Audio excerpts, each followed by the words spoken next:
Oh, welcome into the Russ Joy Show. I'm Russ Joy. You figured that out because you're smart. It's also the name of the show. It's Thursday.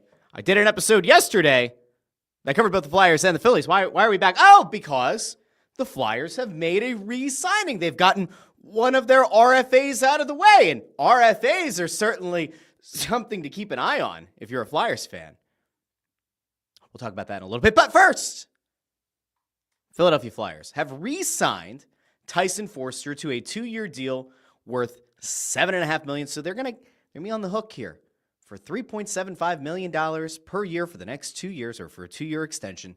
It is a hell of a deal and a damn good bit of business by the Philadelphia Flyers, by Danny Briere, by Keith Jones, by the Flyers organization. And I wanted to see you with a few numbers here. This is going to be a long show. This is really just an update, but I thought it was kind of timely and a little bit interesting. So $3.75 million per year for Tyson Foerster. And I want to put it in perspective because a couple of years ago, when the Flyers really seemed like they were force-feeding Tyson Foerster the puck late in a season that Torts was trying to push these guys to the playoffs, which I thought was always kind of nonsensical and ridiculous and wasn't ever going to really matter because it wasn't a very good team. Foerster, at that point, I was like, I don't know, like, is he the real deal? And if he is the real deal, how real is that deal? And then I kind of went into this season with a little bit more of an open heart, a little bit more of an open mind. I'm like, yeah, the guy's really young. Guy was 22 going into the season. He only turned 23 back in January. So he entered the 24-25 season at just 22 years of age. And so I thought, all right, we'll see. Another year of Torts. We'll see how he does, how he looks. And then we saw down the stretch, especially the way that he closed out the season. This is post the Torts exit. This is the Bradshaw on the bench kind of guy. Foerster in the month of April, final month of the season, 6 games played, had 7 goals. 7 goals out of the 25 that he scored on the year came in the month of April. Now, admittedly, those games didn't really matter. Most of those teams, certainly not postseason bound. They included the Rangers, the Islanders, the Senators, the Blue Jackets, and the Sabres. So they weren't exactly like barn burner teams. They weren't exactly teams that, were actively jockeying for position. I think the Rangers were still technically alive at that point, although their chances were fleeting. But 7 goals in his last 6 games in the month of April, post-Torts departure. And I thought to myself, that actually looks a little bit legit. Like, out of all the things that he had done that season, in the 24-25 season, I thought that's a strong end of the season. And it would have been really easy for a lot of these guys to mentally and physically check out. And I felt pretty decent about it. And so you kind of parlay that with the fact that he represented Team Canada. And all of a sudden, it felt like Tyson Foerster's stock was maybe on the way up. And I'm not going to stand here and try to wax poetic about what it means to represent your home country or anything like that. But I will just note that, like, that was more than just like a nothing burger of an appearance for Foerster. And I think that, like, when you're taking a look at what separates a guy, what makes a guy a legitimate player going forward, yes, you want to see him perform for his team. Yes, you want to see him perform for the team that pays him beaucoup bucks. But I think even more so, the thing that you want to see out of a young player is, does he represent his country well? And if he's called upon to represent his country, does he do well? And the answer was, yeah, Foerster was certainly, like, not lighting the world on fire, but he was a good player. And the fact that he's on the national team's radar, albeit during the Stanley Cup playoffs, and albeit when there are a bunch of guys that probably would have boxed him out on the roster, the fact that he got a look, to me, was a large positive. And he had 3 points, 2 goals, 1 assist in 7 games played for Canada. It's not a bad result for a guy who just turned 23 in January. And so then I wanted to take a look at one other thing. And I was like, all right, so Foerster was 22 going into the season. And he finished with 25 goals, which had him 85th in the league for goal scorers. And 85th is whatever. That's not really matters. Tyson Foerster's not given, first line minutes. So I was like, all right, 85 goal scorers in the league put in at least 25 pucks in the back of the net. And then I cross-referenced that and I said, all right, well, based on guys who started the season at 22 years of age or younger, How many of those guys went on to score 25 goals? The answer is 10. Only 10 players in the National Hockey League who started the 2024-2025 season at age 22 or younger, only 10 players finished with 25 or more goals. And so then you think about it and you go, all right, what are some of the comps? Who are some of those guys that are part of that group? And the one that most closely kind of sticks out and is a name that I tweeted about yesterday, and I'll go more in depth on this on Friday's show in full. But the guy that I'm the most interested in when it comes to potential free agent targets is Matthew Knies from Toronto. Now, this isn't me saying that it's going to happen. This isn't me saying that there's even a very good chance of it happening. It's just me pointing out that, like, he kind of fits the bill. He's certainly a guy that the Flyers should be pursuing this offseason, but it's going to be a guy that Toronto's obviously going to want to move heaven and earth to keep. I think that if we're being realistic about it, Marner's gone. I think that there's a good chance that Tavares and Bennett end up swapping teams. That's neither here nor there. I think the Flyers should be on Tavares, but it doesn't matter. Could a poison pill contract to Matthew Knies put Toronto in a really bad spot where if they have to match it, you've now poison pilled them, and if they don't match it, you've gotten yourself a really good player for what it's probably going to amount to a first-round pick.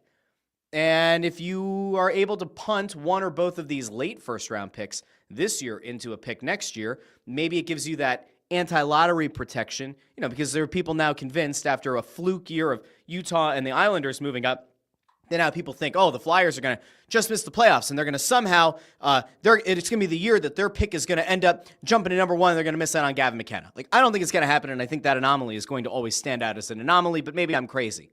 But anyway, Matthew Knies is one of the only other guys that were at age 22 or younger going into last season that finished with 25 or more goals, and he finished with 29. And so I'm not trying to compare Foerster and Knies heads up, because Knies is a better player, but Knies has also had a better supporting cast. So again, make of that what you will. But I'm like looking at some comps and like, I don't know. There to me feels like there could be something here with Foerster. And so then you look at it and you go, all right, what's Knies going to get? Right? Again, it feels like I'm doing a heads up comparison. Really didn't intend to, but now it kind of sounds like a heads up comparison. But like Knies could probably get $7 million, $8 million, maybe more as a restricted free agent, especially if a team is willing to offer sheet, right? So if that's the case, if Knies could get $7, $8 million at age 22, 23 as a restricted free agent, is that what Foerster would be worth? The answer is no. But if Foerster can put together two really good seasons here, making $3.75 million over the next two seasons, what's he going to be worth in 2 years? I don't know. But the cap's going to go up. And so, like, we've kind of been doing this, like, weird mental math thing in the hockey world where it's like, okay, well, I'm willing to pay a guy an exorbitant amount of money. Or like the people who want to sign Marner, and there goes the I knew the camera was going to go. I just knew it was going to go. All right, we're going to switch. Oh, and now we're back. There we go. All right, we're back here. There are people who want to see the Flyers go after Marner, but the problem with going after Marner, as we all know, is it's probably going to cost you $13 or $14 million, which is absurd. And it's not something that I think the Flyers are going to get involved in. I don't know what team's going to be desperate enough to go $13 or $14 million for Mitch Marner. But part of the calculus that people are doing in their minds is, all right, well, the cap's going to go up for the next few years, and the cap percentage is going to go down. So even though Marner might eat up a ton of your cap next year, 2-3 years down the line, if the cap keeps going up, it's going to look like a bargain deal. If I'm the Flyers, it doesn't make any sense. They're going to try to go, big fish hunting next year, big game hunting next offseason. But could they, in the interim, could they decide that it maybe makes a little bit of sense to look at a Knies? Well, if they do, again, that's, $8 million, maybe a little bit more, depends on that poison pill. But the Foerster of it all is interesting because at $3.75 million, he's not even registering among your highest paid players. And in fairness, I'm not saying that he should. I'm just merely pointing out that at his age, to have found the back of the net 25 times in his age 22/23 season is impressive. And yes, again, it wasn't against great competition, but it's still something. And I'm not one, by the way, if you're new to the show, I'm not one to just kind of talk up some of the young guys on the team and try to sell you that it's great, it's a great deal, incredible stuff. I do think that objectively, it's a good deal because worst case scenario, Foerster goes out and he's only a 20-goal guy or a 25-goal guy for the next 2 years, right? At $3.75 million, it's a good deal. And in 2 years from now, if all he proves to be is a 20, 25-goal scorer, guess what? He's not going to get much of a raise. He'll be an RFA again. You could either trade his rights, you could run the risk of somebody giving an offer sheet, maybe you get a comp pick back, or maybe you sign him to another affordable contract beyond that. Now, there's risk, right? If Foerster somehow becomes a 30, 35, 40-goal scorer, I don't see right now, but like if he becomes a 30-goal scorer over these next 2 years, well, then he's going to cash in a big way 2 years from now, which isn't the worst scenario. If you're the Flyers, I think the Owen Tippett signing is kind of proven to be one of those ones that you go, the length of the AAV, it's a little bit long and too much money, and he's a very erratic player. But with Foerster, you've kind of done the opposite. Now you've got control for 2 years at a very low AAV. And yeah, it might burn you. Like, it is possible that in 2 years, we're looking at Tyson Foerster, the 35-goal scorer, going, holy shit, nobody thought that was coming. But then you still have his rights. And then you still have the ability, yeah, you might have to pay him a lot more, but you still have his rights. That's the crazy part of the whole thing. And like, if you're a negative Nelly about the Flyers and the contracts they give out, this is like the perfect scenario. It's a low cap hit, and you maintain his RFA rights in 2 years. It's damn good business. It would be very, very hard to argue against the merits of the move. Oh, no, by the way, I think they're going to make the playoffs next year because I think they're going to do enough with this roster to make it. But I will also point out that, like, even if they don't, you're not going to look back at a $3.75 million cap hit and say, oh, what a disaster that was. That's not going to happen. I'm going to go out to the comments here real quick because there was something else that I wanted to get to and had to do with RFAs. And like I said, I'll get into it a little bit more tomorrow. But I just think it, like, more than anything, having some context on a lot of this stuff is really helpful.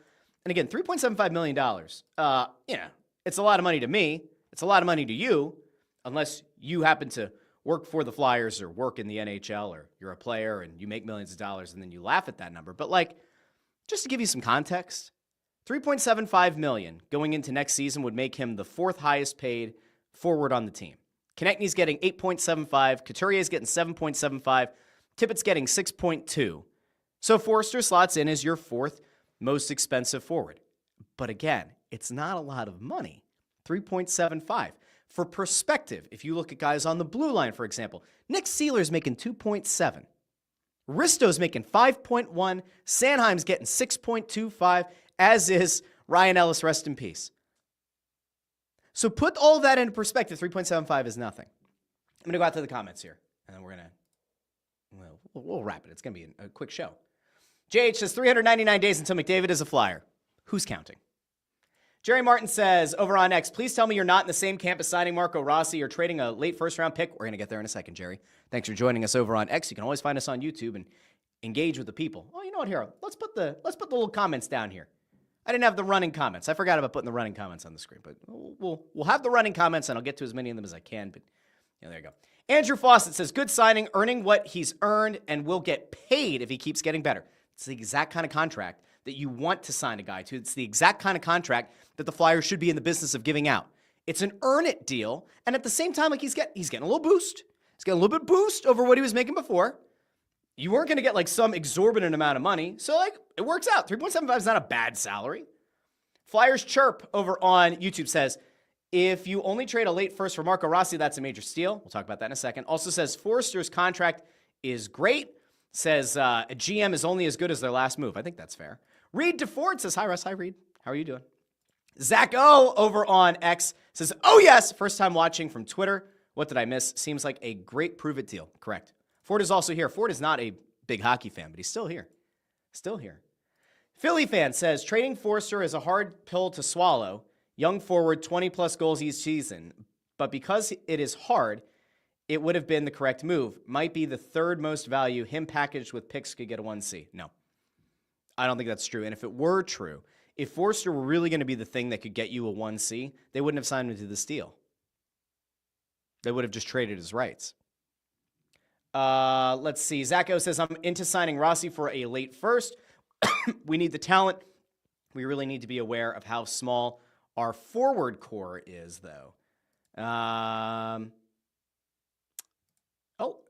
The package made it from Pennsylvania down to Texas, apparently, already for Andrew. Andrew Fawcett, when that package comes, you put the shirt on, you take a picture, you tweet it out. We'll know that the Postal Service got the job done.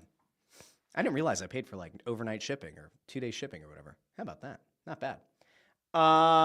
Philly fan says, not paying Nyes unless you have Matthews for him to play with. I think he's a better player than that. I don't think that it's just because he plays with Matthews.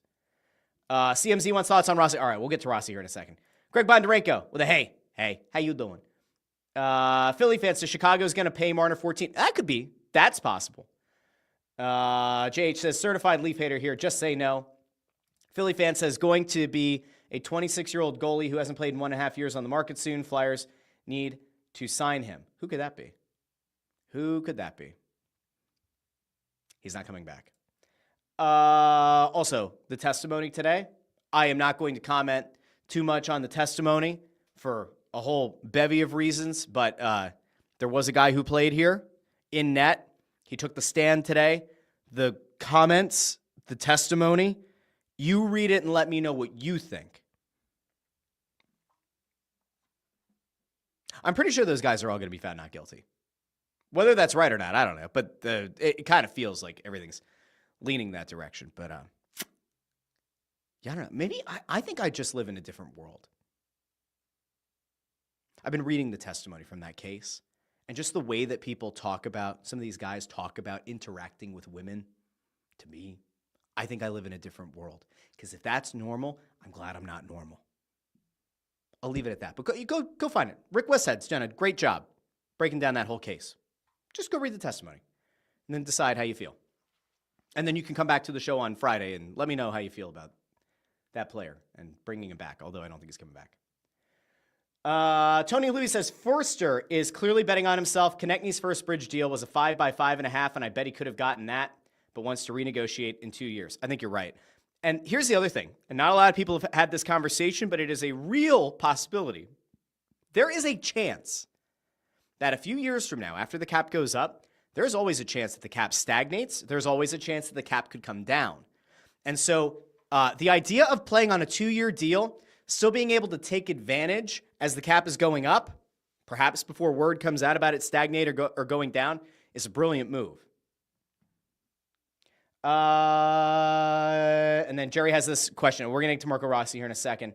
Steven also noting that Jonathan Toews is making a comeback. He let his agent know, so they're apparently going to do the whole thing. Let's see. Reed asks if there's any word on Maxim Shabanov. No, not yet. David Daniel. I'm assuming that David decided he was going to write Foerster, and he got an autocorrect to foreskin.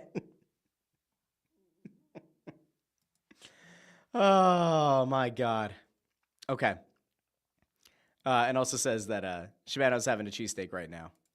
Okay. Now, the Marco Rossi of it all. I have not had extensive conversations with anybody from the team. I guess I probably should. Anthony's usually the one who does a lot of the talking, right? When we're down for the press row show and I'm actively around people with the organization, that's a little bit different. I don't go out of my way to shoot texts and do calls and do the whole efforting of info. The one thing that I do know is that there has been organizational interest in Rossi, but I don't know if the Flyers would want to meet the asking price. Like, keep in mind, they are very much of the mindset that 2026 has the free agent class that they care about, okay? 2026 is where they think they're going to make that splash, or that's at least where they see themselves getting involved in a lot of different things because the cap space they're going to have is going to be significantly more next summer. So much of what you're doing this offseason is a matter of like, are we hampering or preventing ourselves from being able to go after what we want in 2026? Like, listen, the McDavid thing is probably a pipe dream, right? But every single team, every non-Edmonton team is currently thinking about what can we do to clear the money to make a run at McDavid next year. Every team is. Why wouldn't you? You'd be stupid not to. Do I think the Flyers are going to sign Connor McDavid? No. Would it be awesome? It would be fucking awesome. Can you imagine Connor McDavid coming to Philadelphia? Can you imagine the Renaissance? Can you imagine the Xfinity Mobile Arena with Connor McDavid's face on the side and Matvei Mishkov and whoever else they get? Can you imagine? It would be batshit crazy. It won't happen, but it would be crazy. So, okay, like, let's be realistic. There are still other good players coming out in 2026. This unrestricted free agent market, to me, doesn't do a whole lot to move the needle. We talked on Wednesday's show about, like, goalie options. Could Thatcher Demko maybe be an option? I still think he is. There are injury concerns, but, like, he's 2 years removed from being a Vezina finalist. I think that and the relationship with Tocchet, assuming it's a good one, like, that could make sense. Stopgap, 2-year deal, maybe. You trade for him, you give him a 2-year extension, something like that. But I just don't think that there's anybody on the unrestricted free agent market that moves the needle. The only guy that I think is, like, quasi-realistic or, like, is somebody the Flyers should have a conversation with is Tavares. But Tavares isn't going to come here because I'm pretty convinced, I could be wrong, clip this, bookmark it, whatever. If you pay attention to the local writers and the local talking heads in each market, I have now heard people in Florida hinting that Tavares could go to Florida. And I've heard people in Toronto hinting that Toronto wants to get Bennett. So in my brain, I'm going, okay, that could be like a one-for-one swap, right? Just unrestricted free agents, they're not trading them. But a Bennett for Tavares swap makes sense for both teams. Bennett's a hard-nosed player, probably more of a Berube-type player. Tavares gets to go play with just an incredible roster, a Florida Panthers team that's now made 3 straight Stanley Cups, has won the Eastern Conference 3 years in a row. Like, that makes sense. Okay, so there's that. Marner's going to go wherever the hell he's going to go. Maybe it's Chicago. Maybe it is a team that's going to overpay him. But then the question is, like, if you're the Flyers, what do you do? And to me, restricted free agents make a lot of sense. Nyes is the guy that I'd go after. He's young. We talked about this. 22, 23. I think he has 40-goal scoring potential. To me, I think he's the guy that you go after. And you poison pill. You don't want to go above, I think it's $9.3 million is when the compensatory picks are significantly more painful. But, like, why not make Toronto's life a little bit of a living hell? You've already taken advantage of them. The only other thing that you could possibly take advantage of Toronto with is Rasmus Ristolainen. Toronto, would you like a big defenseman who's really good in the playoffs? He's never played in the playoffs. Yeah, okay. Like, the only reason that you don't do it is because you want to take advantage of them again in a deal, like you did with the Scott Laughton deal. I don't see that happening. So, like, why wouldn't you at least consider that? Now, the Marco Rossi of it all is interesting because there's this conversation about Rossi and about the Flyers' interest in him, and it was floated out like a couple days ago, and then it started to sort of take off yesterday, and it's kind of continued into today.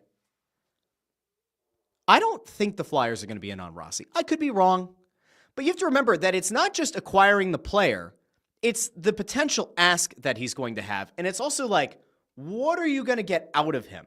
So the latest report is that he's going to want something like 7 years with a $7 million AAV.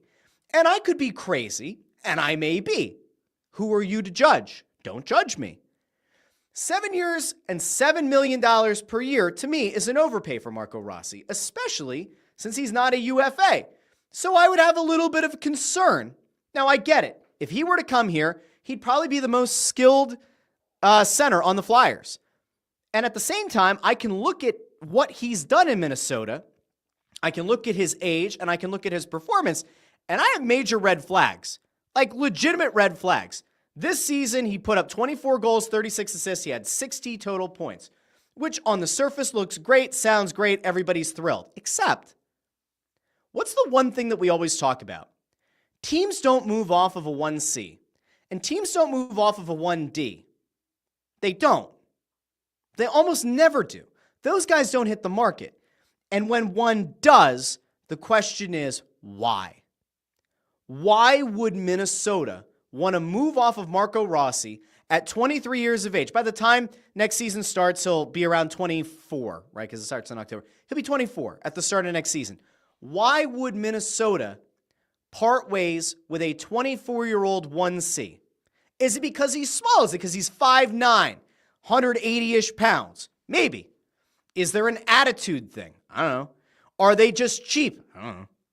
But if he's a 1C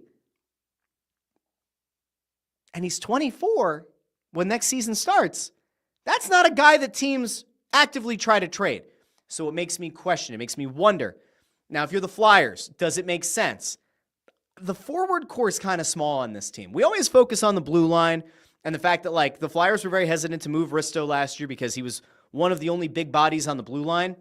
But, man, when you've got a lot of small dudes in your forward core and you have nobody who's big, you don't have a big body like to be found, is a 5'8", 5'9" center the guy that you really want to build around? Now, again, he would be the best center on the team. He'd be the most skilled.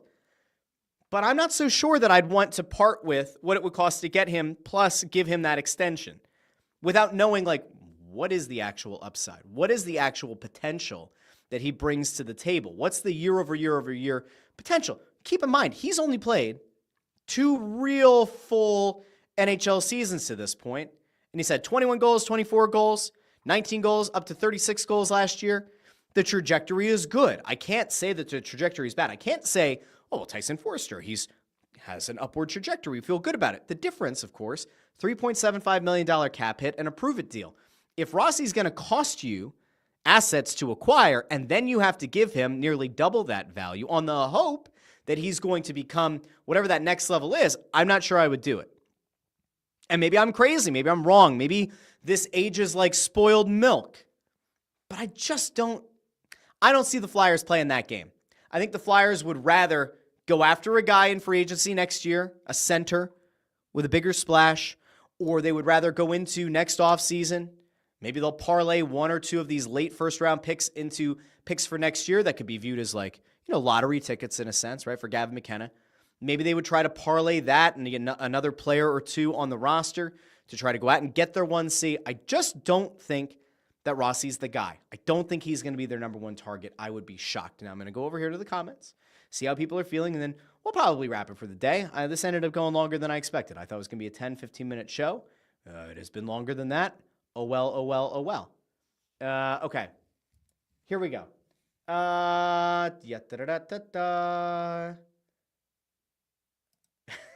We have David Daniel saying McDavid is not coming here. Andrew says 2026 UFAs will be signed after this July 1st, especially with cap going up substantially. Let's see. Andrew Fawcett thinks that Kaprizov will sign. That'd be interesting. He'll be a name that'll be tied to the Flyers. They'll have a ton of interest there.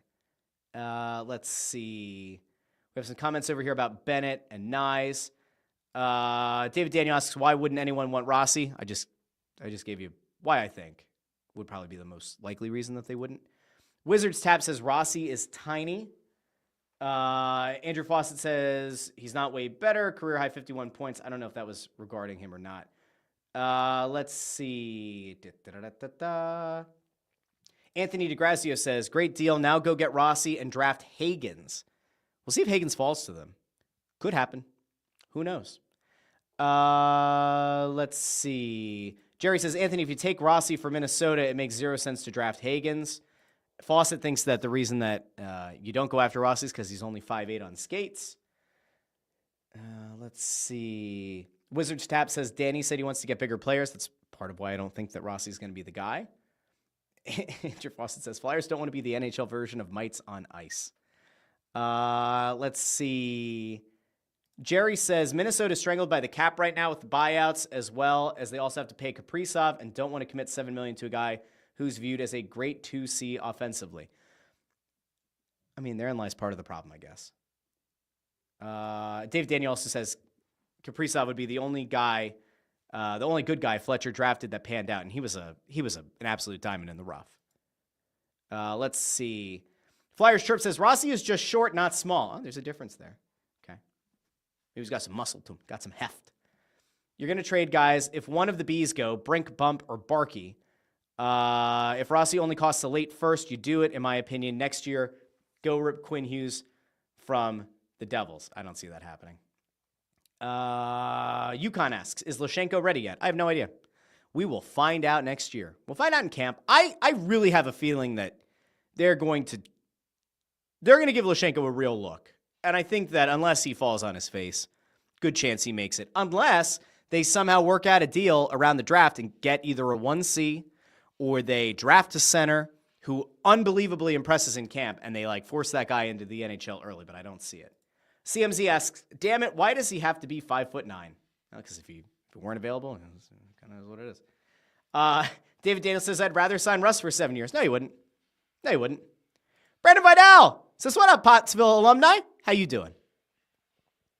Let's see. Jerry says, I think Lushenko makes the team out of camp. David says, Shabanov is also short. That is true.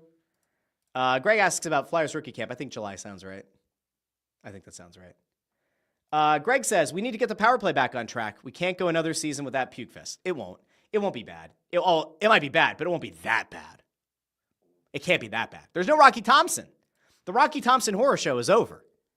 It can't possibly be as bad as it was. Also, in order for them to make the playoffs like I think they will, the whole point of it, right? If they're going to make the playoffs, they're going to have to add talent. And that talent is going to inherently make the power play better. And so, like, a lot of people get upset if I say, Flyers are going to make the playoffs next year. They say, Russ, they don't have a number one goalie. They don't have a number one defenseman. They don't have a number one center. How in the Sam hell are they going to make the playoffs next year? it's kind of simple. The team stinks. The talent isn't there. The talent isn't particularly good, or wasn't last year. They had a coach who raised their floor and never actually raised their ceiling. My daughter's trying to bust in on the show. Are you busting in on my show? What? Okay, I'll get that. Do you want to say hi to the people? Kids are great. They bang on the door. They try to open the door. And when you put them on the spot, they shut down. They don't do it. This team was not good last year.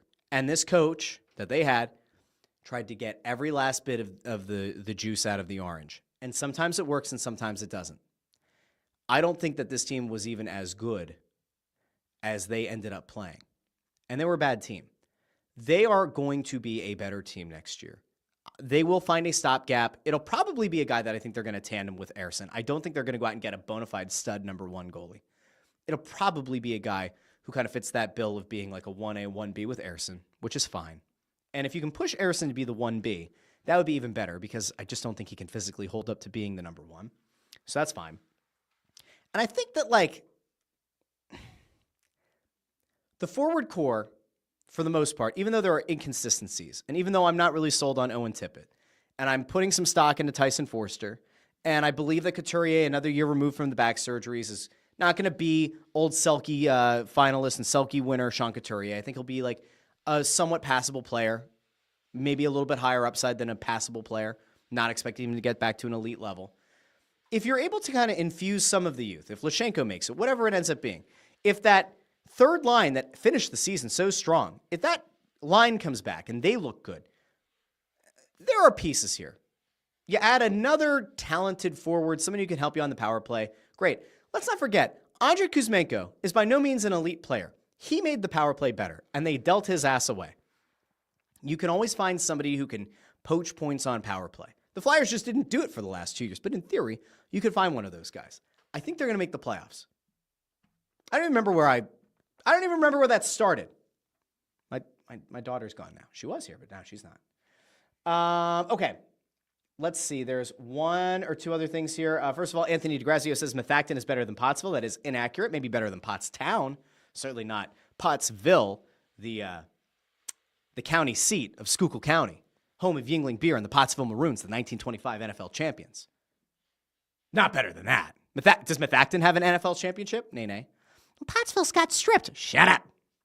All right. Let's see. Jerry Martin says Shabanov is a short-term contract, not 7x7. That was something before. Zacho says, I'm just ready for the draft, praying we don't take Martin. Yeah, I have no idea. I have not had a conversation with anybody from the organization yet about who they want, who they're targeting, any of that. Anthony says division is bad. They could easily be a playoff or bubble team. Yukon says, how is Sanheim not a 1D? Because he's not. He might be a top pair defenseman. He's not a dominant number one defenseman. There is not a fucking person in this organization who believes he is a legit bona fide 1D. You're trying to tell me that Sanheim is at the like when we talk about a 1D, we're talking about like a bona fide stud 1D. We're talking about a guy that like there are maybe 5 of in the league at any given time. Not, oh, this guy's a top pair defenseman. No, I'm talking about bona fide stud. I'm talking about like the game changer that like a Pronger was, the game changer that a McCarr is, the game changer that Pietrangelo was. I'm not talking about like, oh, this guy just happens to get minutes on the top pair. Sanheim's a good defenseman. He's not a 1D. I don't think he ever projects to be a 1D. And maybe I'll be wrong, but I don't think he is. Let's see. This is good. Mommy, Daddy's talking to his imaginary friends again. Then again, if I don't meet that many of you in real life, do you exist? I've met Andrew Fawcett. I know he exists. I know video guy Amadeo exists. I know some of you exist, but I don't know about all of you. Let's see. Daniel throws out the name Alex Lyon. I talked about this yesterday. I just don't see Lyon being a guy that like comes back here and dominates, so I'm not totally sure. Brandon over on X says, I think Tippett is possibly on the trade block. I think that they'll field calls for him. I think that there are teams that are like interested in him. And like, while I kind of throw up in my mouth at the cap hit and the years, again, it kind of comes back to if he becomes a 30-goal scorer and he's making around $6 million in a couple of years, that looks like a really good contract. I think he's too inconsistent. He's too inconsistent for my taste. Zach asks, Russ, would you be down to sign Ekblad? Heard he may be out of Florida. Would be expensive, but a great place to lock, or a great piece to lock or D. I think there is a value in having a legitimate veteran in the locker room. And there's a value in having a guy that can kind of foster some of the younger dudes on the team. I'd point back to Matt Niskanen as like the perfect example. He was the guy that was able to kind of tone down Provorov, was able to kind of help steady his game, and made people start to believe again that Provorov could be a 1D, which he proved that he couldn't be. And once Niskanen was gone, the whole thing fell apart. So I'm not sure. I think I'd be open to Ekblad. Depends on what the deal is, though. Greg says, we have a revolving door of goaltenders ever since Hextall retired. We need a solid 1D to play, or solid number one to play the bulk of the season while Ersson fills in as needed. I don't think they're going to make that move yet. Okay. Let's see. A lot of interesting comments. We have some Pottstown slander going on in the chat. We'll be very careful. Jim Grasso says, I've said it a month ago, Carter Hart will be back. I'd be shocked. I'm not saying I would like eat the microphone shocked, but I'd be absolutely shocked. One, the way that things ended here with him, they never... What's the way to put this?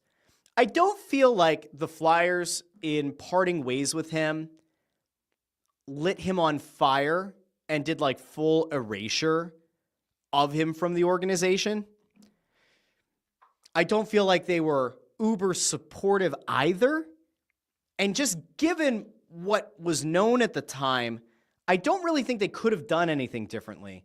I think if you're him, you probably look at playing for a different team. Listen, Edmonton, they might get back to the Cup final. They might win the Cup this year. Who knows? Edmonton fans have been hoping that Hart was going to hit the market, that he'll be found not guilty and he'll hit the market and he'll go play for Edmonton. We know that over the summer, last summer, there was the rumor out there that he wanted to relocate to Tennessee, right? So, like, could he maybe be interested in, like, Nashville? Could he be interested in a team in the South? Like, who knows? I don't think he'll be back here. Let's see. Anthony says, Grabenkin will be knocking at the door soon. Wingers are aplenty. Try to move one. Maybe York. York. I cannot imagine there's a scenario where Cam York is back on like on a sizable deal. I don't see that. I wouldn't even bridge York. I honestly, of all the players that are up for a new deal, I would 1,000% move Cam York without a doubt. I don't believe in the player. I don't believe in the perceived upside of the player. I think that the request from his camp, if what has been kind of whispered about is true, is ridiculous. I just don't see it. And he's not a big defenseman. You already have a couple of other smallish guys in Andre and Drysdale who you're probably more committed to. I would do a trade of Cam York this offseason. And maybe you can get a forward. Maybe you get another defenseman. Maybe it's a swap. Who knows? Let's see.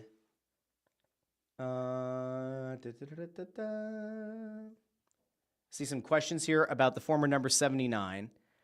Some people agree that he should be given a chance. Some think that he shouldn't be given a chance.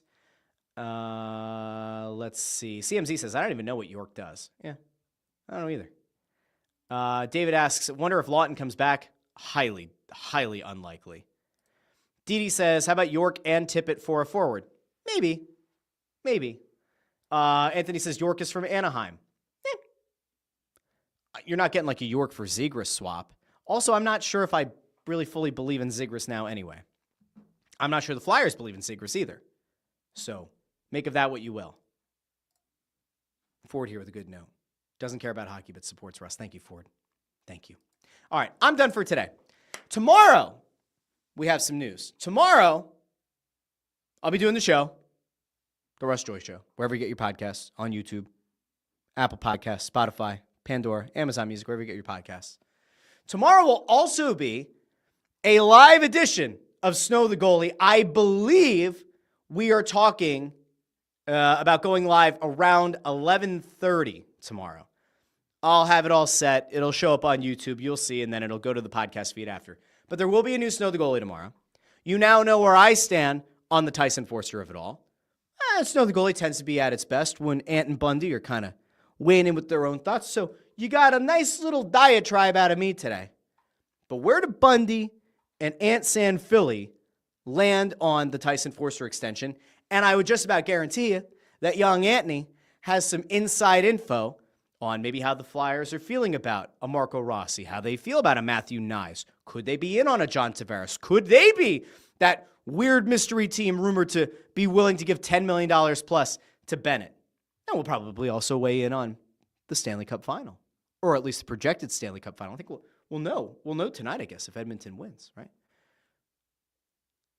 So we'll have all that tomorrow. So there will be a new Russ Joy show. There will be a new Snow the Goalie. Both of those on Friday. Make sure you keep your eyes peeled. You subscribe to the YouTube channel so that you know when the shows go live. I would, of course, like you to subscribe to the Russ Joy Show channel. We've now gone over 1,100 subscribers to the channel. I would do a little happy dance and all that, but let's be real here. We don't want to gloat. It's not like 1,100 is 1.1 million, but I will take the fact that the show continues to grow, and I couldn't do that without each and every one of you. So thank you to all of you who subscribe to the channel. You can, of course, also subscribe to the Joy Media channel. It's not the one with the guy from somewhere else who has 140,000 subscribers. That's not me. It's a black and white logo. That's where you can find episodes of this show, Snow the Goalie, It's Just Wrestling, Phightin Words, which Anthony hosts with Bob Wankel to give you all your Phillies talk. There's going to be a lot of shows. Actually, if you think about it, tomorrow there's going to be a Russ Joy Show, there's going to be a Snow the Goalie, and there's going to be a Phightin Words. And all those are going to be on their respective YouTube channels and on the Joy Media channel. Good God, that's just a lot. That is a lot. That's a lot. But we do this for you because we love each and every one of you. So thank you to everybody who tuned in live. Thank you to all of you who listen after the fact in the podcast feed. Do me a favor, like the video, share the video, subscribe to the channel, ring the little bell so you get notified every time a new show goes live here on the Russ Joy Show YouTube channel. And until Friday, this has been the Russ Joy Show, and I've been Russ Joy, but you knew that already because you're smart. That's also the name of the show. Have a great day, everybody. Tyson Foerster. Good deal. See you Friday here on the Russ Joy Show. Bye now.